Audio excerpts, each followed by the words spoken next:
An old reel received by mistake.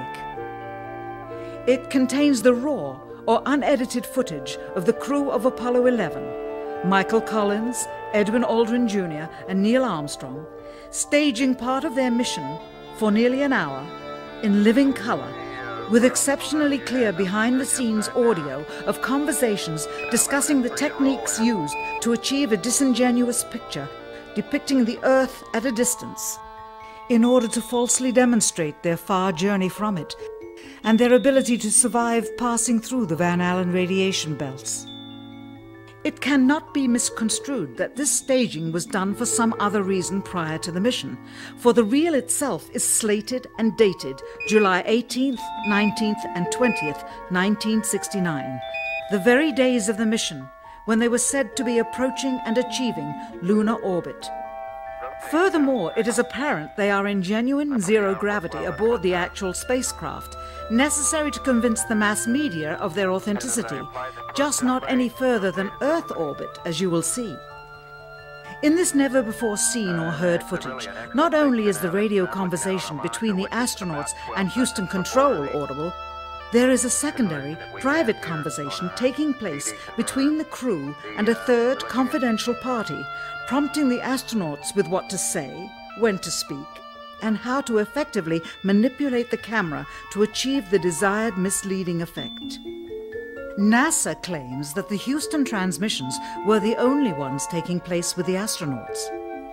Listen now as Houston Control initiates a conversation with the crew, only to find them too preoccupied with the behind-the-scenes trickery to respond.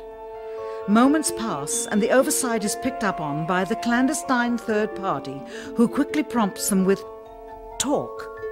Immediately, Neil Armstrong speaks. Hello, Apollo 11. Houston, Goldstone says that the TV looks great. Over.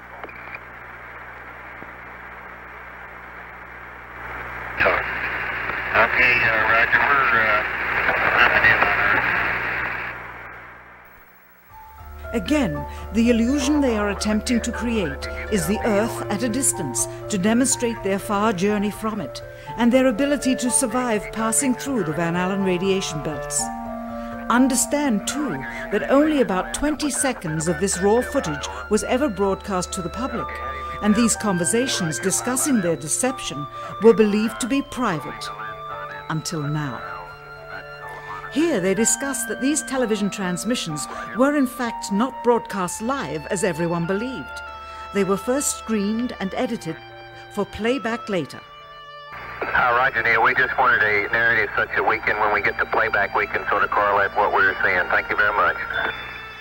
Here they discuss the fact that they have turned out the lights and have blocked out sunlight from entering the spacecraft through the other windows, as to not cause any reflected light to fall onto the spacecraft's wall in the foreground. Okay, very good. Well, we shut out the sun coming in some of the other windows into the spacecraft, so it's looking through the number one window, and there isn't any reflected light. The reason this was done is so that the truth of the matter would not be revealed. It is this.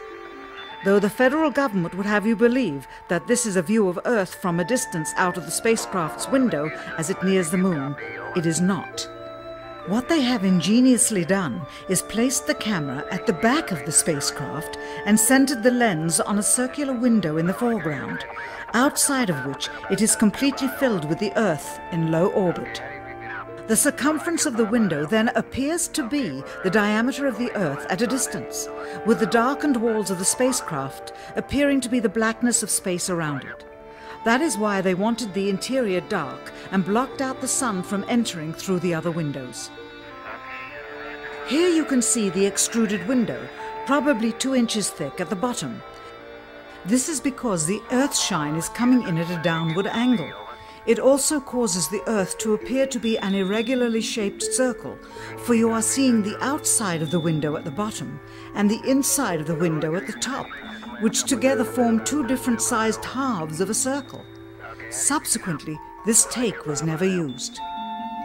As they perfected the shot, a crescent-shaped piece of black material was inset slightly into the window to create the illusion of the Earth's terminator line dividing night and day. It is uncannily convincing.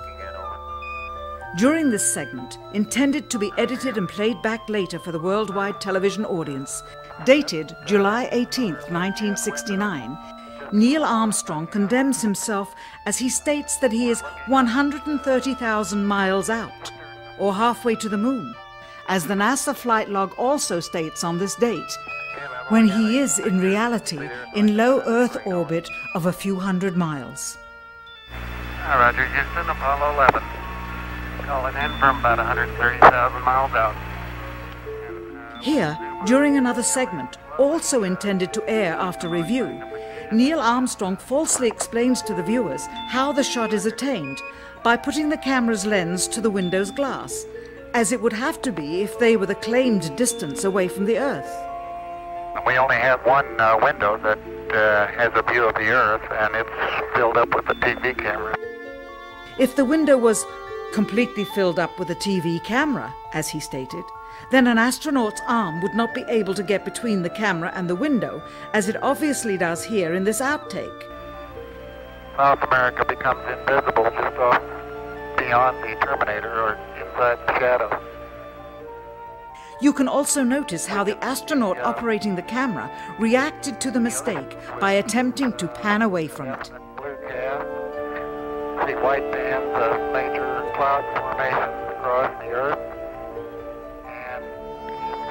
This is a segment that they believed wasn't even being recorded, much less suitable for broadcast, for the lens was being zoomed out and the scene was being changed to that of an interior of the astronauts at work, and apparently the stop button popped back up on the recorder without notice.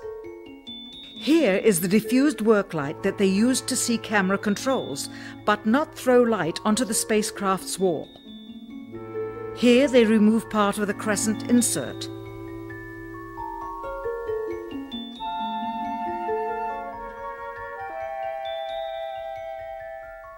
Finally, the iris is opened up and you can see the real location of the camera and the very bright and near Earth out the window. Here is the slate for the 19th of July, and the same shot of trickery on the 19th of July, and then the 20th, and the same misleading shot on the 20th. Later that evening, they were said to be walking on the moon. How can this be when they were in Earth orbit only 9 hours earlier, and the moon is some 3 days' journey away? Furthermore, if they genuinely went to the moon, why would they be faking any part of it? Why this trickery with the window?